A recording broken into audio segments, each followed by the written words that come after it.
સાવરકુંડલામાં આજે વેપારીઓ ઉપર એમની સાથે ભારતીય જનતા પાર્ટીના આગેવાન ઉપર કેટલાક લોકોએ ખૂની પ્રકારનો હુમલો કર્યો છે.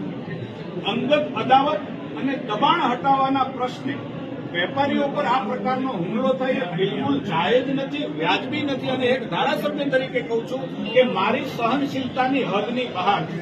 અને એટલા માટે મેં પોલીસને સ્પષ્ટ સૂચના આપી છે કે સીસીટીવીના ફૂટેજને ચેક કરવામાં આવે.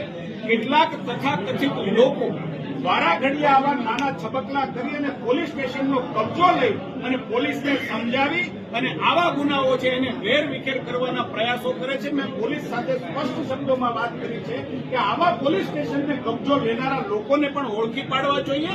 અને ક્યાંક પોલીસ આ બાબતની અંદર કાચી પડતી હોય તો એસપી કક્ષાએ કે ડીઆઈજી કક્ષાએથી વધારાની ફોર્સ મંગાવી અને નાવલી અને વેપારીની અંદર વધારાનો બંદોબસ્ત અને વધારાનું પેટ્રોલિંગ તાત્કાલિક શરૂ